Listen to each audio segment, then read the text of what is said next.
friends, it's Charisma of Charisma's Corner, and we are in the Little Pink Barn, and we are working on block 8 of the Little Pink Homestead, and this is a 2-part block. I decided to kind of combine the hearts and the established 2025.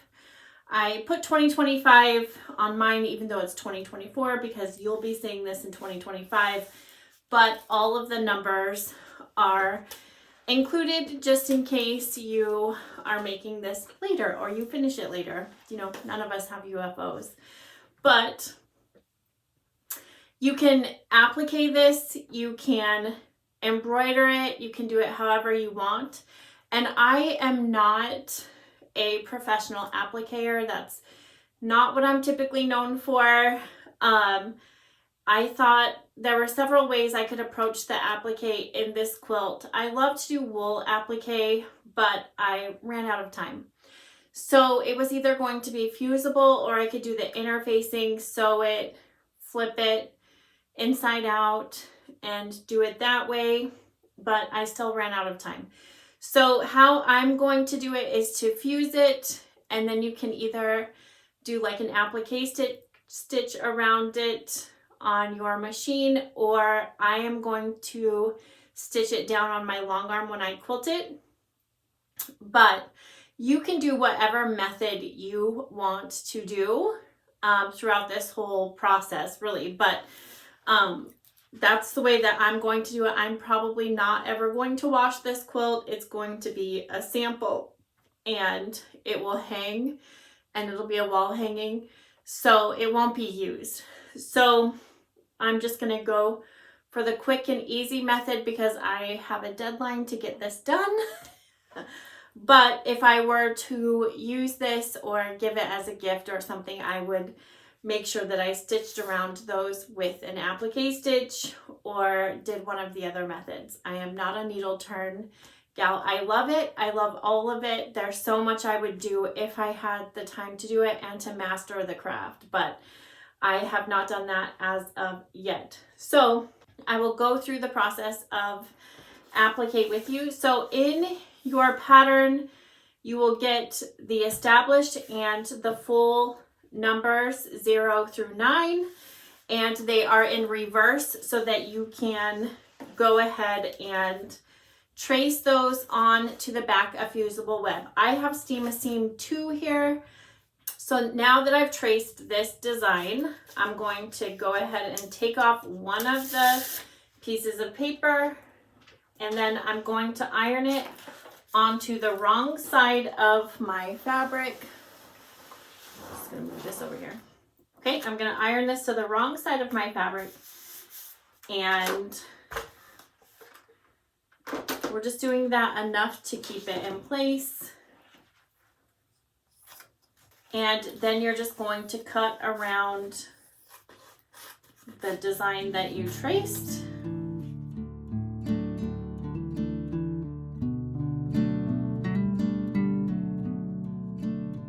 And yeah, so I am using that one because I traced it wrong to begin with. So now that that part is done, then you just take off the paper, and it has glue, the glue on it that should be on your fabric. And when you do that, then you just position it onto your background piece and then iron it on. So that is how easy that is.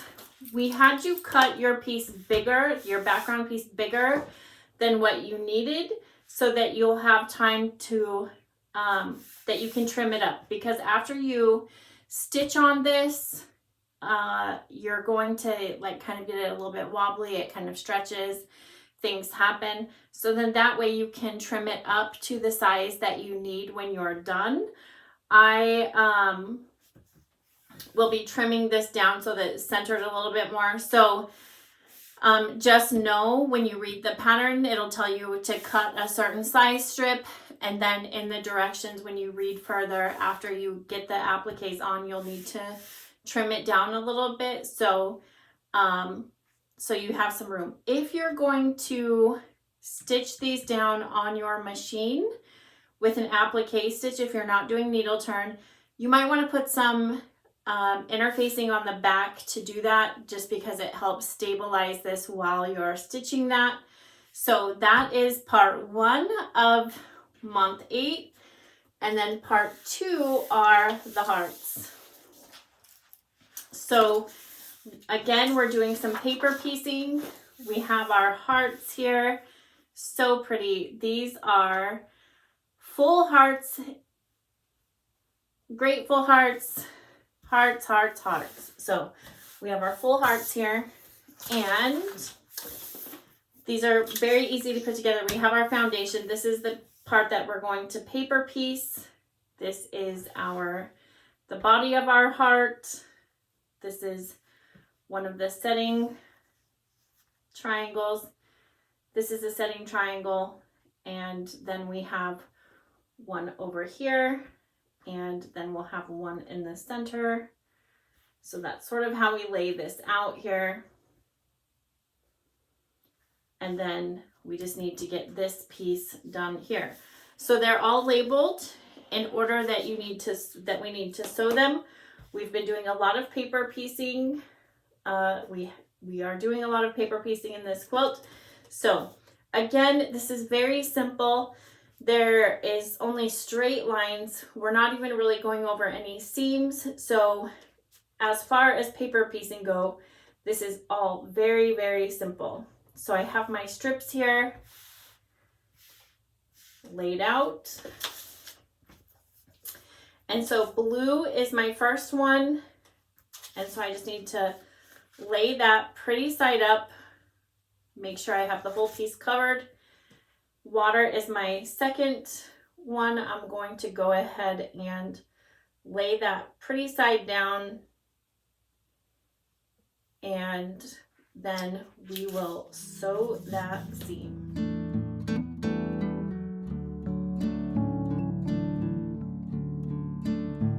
Fold number 3, and you can use your add a quarter ruler. I just have a regular ruler here. So I'm going to add my quarter. Again, you can use a smaller stitch length. You can use paper piecing paper, but all of these are so simple that it really doesn't matter that much. Yellow is the next color. I'm putting that on.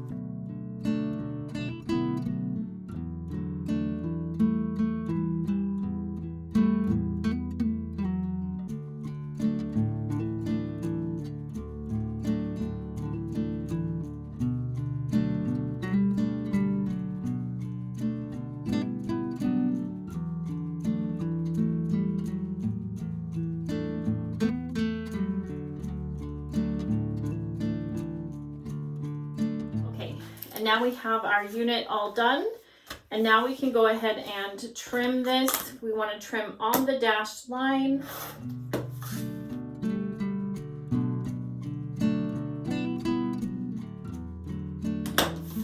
Okay, and now we have our piece done, and look how great this is going to be.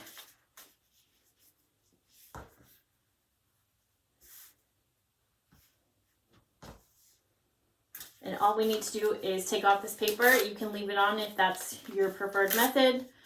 I do not like to do that, so I am going to take all of this off. So first I'll go ahead and sew on this triangle in the corner.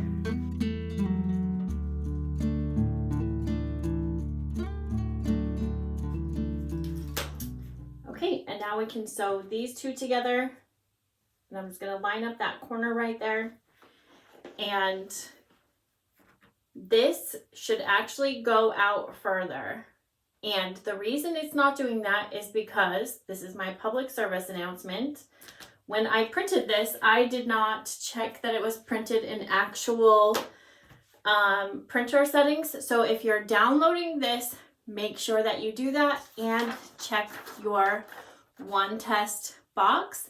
This totally, I say this every time, and it totally got me. This is just I'm going to figure out it, make another block or do whatever, but that is why you do that. So I'm just going to go ahead and I'll show you.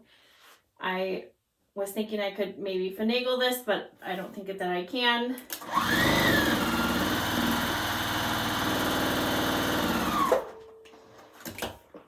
But if it's off by just a smidgen, it will ruin the whole thing. And see, that's what happened there. So now we'll go ahead and put our corner triangles on.